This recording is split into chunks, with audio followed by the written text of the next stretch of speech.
Hello and welcome back to State of Charge. I'm Tom Malogany and I'm standing here in beautiful sunny California next to a 2022 Ford Mustang Mach-E GT, the new high performance version of Ford's already popular Mustang Mach-E.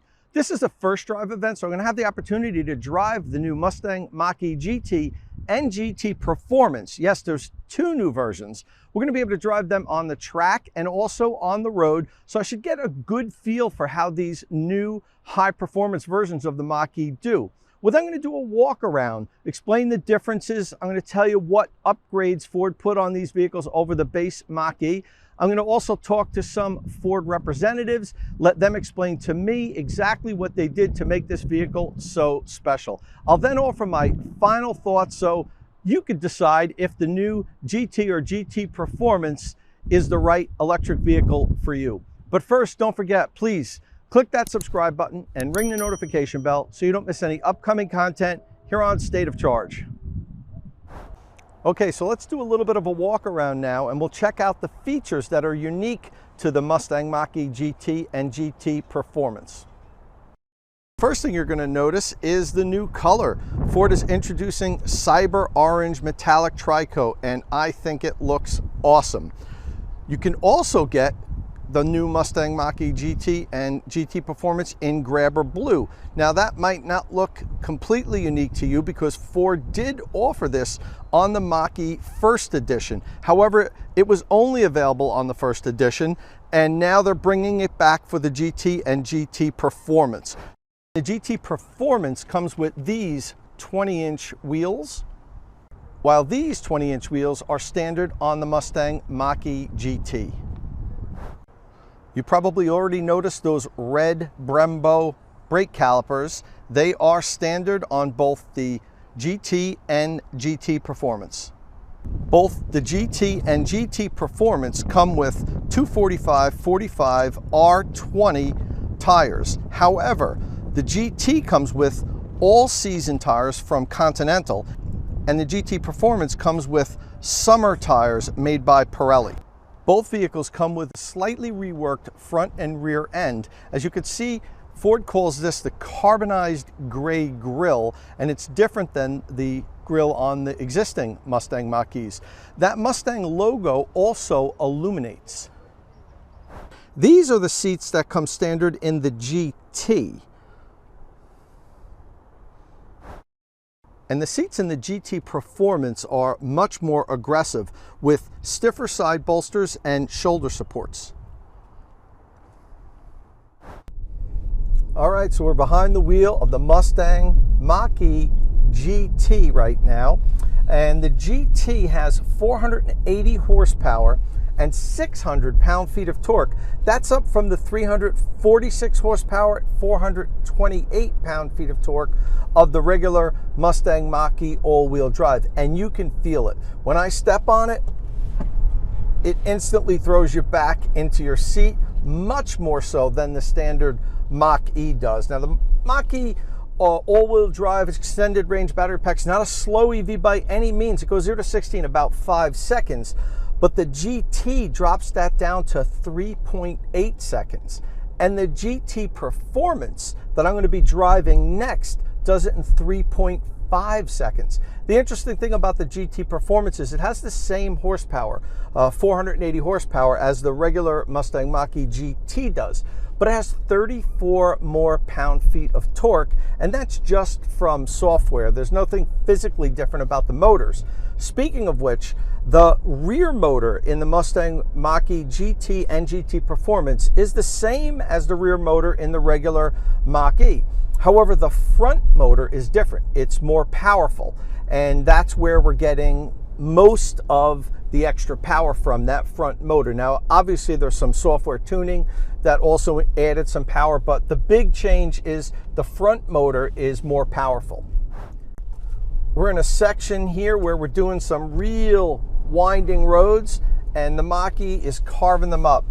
I haven't driven a regular Mach-E in a while, but from what I can tell, the steering definitely feels more direct and tighter in the GT. Yeah, that's taking it.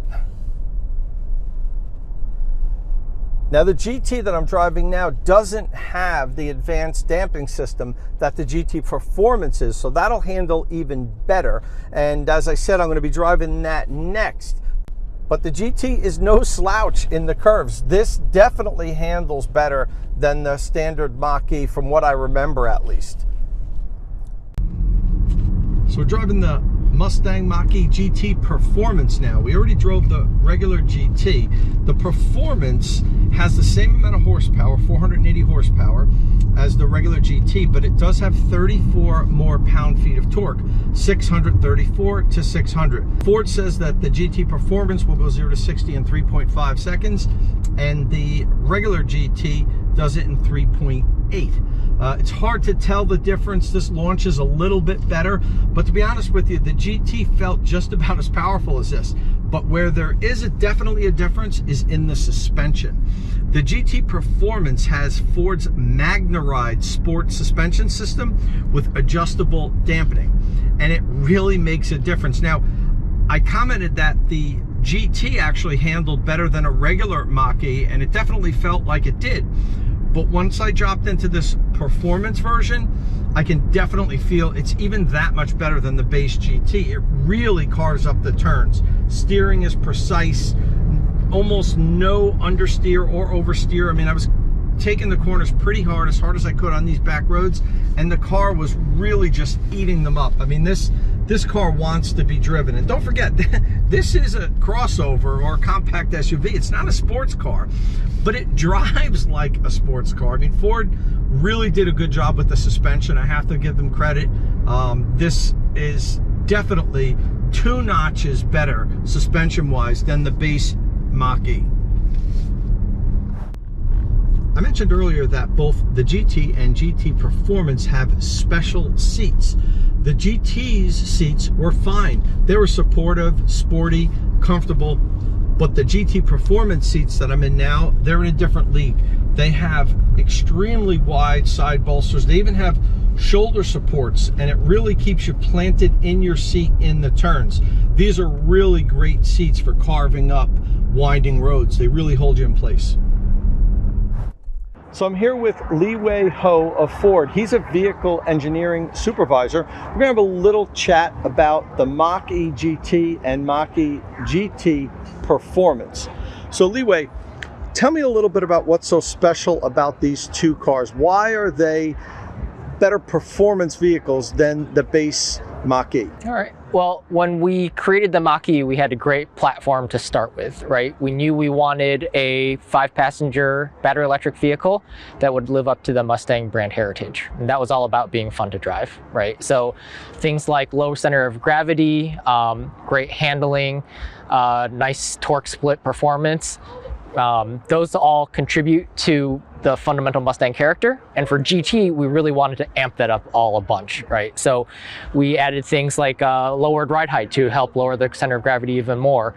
Performance edition, you get MagneRide shocks, you get wider wheels, grippier tires, you get more torque on the front motor, things like that. And it's the front motor. The rear motor is the same as the rear motor on all Mach-E's, correct? Correct. So the front axle gets a larger motor. That larger motor outputs more torque and more horsepower, and in combination with some power improvements that we made to the battery, you have a total output that is much higher than in the base Mustang. Right, and in the GT Performance has 635 pound-feet of torque, but the GT has 600 pound-feet of torque. Where'd you get those extra 35 pound-feet of torque? So it's 634, but you know, just 1 pound-feet, not a huge difference. It is actually all inherently capable of the motor. So the difference is through a calibration modification. If we gave the base, I shouldn't say base, if we gave the regular GT all of that torque, it would not be able to put it down to the ground because it runs on all-season tires. So to take advantage of that extra available torque, what we do is the GT Performance Edition gets you summer tires, which are much stickier. And you can still break them loose a little bit, because I just finished a drive with the GT Performance and it's got power. I mean, it gives you that kick that you don't get with the regular Mach-E. Now, the regular Mach-E is not a slow vehicle. It goes 0 to 60 in about 5 seconds, but the GT Performance does it in 3.5 seconds. So, and that's a substantial difference to shave that much time off it. But what I was probably even more impressed with was the handling. This really handles like a sports car, and as you can see, it's a crossover, it's a small SUV, but it handles like a sports car. Can you talk a little bit about how you did that? Well, so our dynamics team spent a lot of time in the Ford Racing Simulator. That helps us set up the vehicle in advance for the proper hardware suspension hardpoints. And then also through that, we're able to tune some springs, dampers, shocks, struts, stay bars, things like that. And then we translate to the vehicle, put it on the road, see how it performs, and then we tweak it from there. Okay, last thing. You have a new unbridled extend mode. Yep. And I think what it might be instinct for people to think is that, oh, that's going to make the car faster. But it really doesn't make it faster. What it makes, it allows it to be at top performance for a longer period of time. It extends Correct. The unbridled mode. Could you explain, what you're doing there and why you're doing it? Yeah, so we recognize that a lot of Mach-E GT customers might be kind of the weekend warriors, if you will, where they like to take their cars to a local autocross event on the weekends, right? And for an autocross event, a lot of times you want to be able to run 3 to 4 laps consecutively with similar lap times without drop off in performance. Yeah. In a regular unbridled mode, we give you all the power at once. So you'll be blistering fast for a lap. Yeah. But after that lap, because the way the electrons are flowing through the system, things will start to slow down a bit. So what we do in unbridled extend mode is we dial back that peak power to give you more sustained power. But it's not just about the power, right? In unbridled extend mode, we have different tunings for the pedal progressions on both the brake and the accelerator. We have different sound, we have different electronic stability control tuning, things like that. Okay, so basically, if you were going to go do 1 lap on a track, you might do it in unbridled. But if you wanted to do 4 or 5, you'd flick that switch for unbridled extend. Absolutely, and that will give you, like I said, in combination with the longevity and all the other various tweaks we threw at the car, that'll give you the most fun to drive for the 3 to 4 laps that you want to do. Very good. Thank you very much for your time. We appreciate it. No problem. And finally, we got to take a GT Performance out on a track to do a couple of hot laps. And yes, it was only a couple of hot laps. That's because even with unbridled extend mode that we were in, the GT Performance can only do 2 laps before it starts to hit its thermal limit and limit the power. So 2 hot laps and then 1 cool down lap before the car could take on another hot lap. And that's obviously not ideal. If Ford wants the Mustang Mach-E GT and GT Performance to be true Mustangs, they have to continue to work on thermal management and get the Mach-E GT to a place where it can do more than 2 laps on a relatively small track before it starts to limit its power. The Mach-E isn't the only EV that suffers from thermal limiting, but those cars don't have the heritage that comes with the Mustang name or the reputation to live up to. I like that Ford introduced unbridled extend because it indicates they understand they need to reduce thermal limiting on the Mach-E, but the feature still needs some improvement before the Mach-E GT can truly be an impressive track car. So that's it for our Mustang Mach-E GT and GT Performance first drive reviews. We hope we brought you the information you were looking for. Are the GT and GT Performance the right Mach-E's for you? Well, it really depends on what you're looking to get out of the car. The regular Mustang Mach-E performs very well. 0 to 60 in about 5 seconds is probably more than what most people need. But for those that want more, the GT and GT Performance give it to you. And the GT Performance has much better suspension and is a much better track car than any of the other versions of the Mach-E. So if you're into that, you really might want to take a look into the GT Performance. We also learned a couple interesting things about the Mach-E while we were at this press drive. First off, Ford's going to be opening up a little bit more of the usable battery capacity on the Mach-E's through an over-the-air software update. Currently, the extended range battery pack is 98.8 kilowatt hours, but the owners only get to access about 88 kilowatt hours out of that.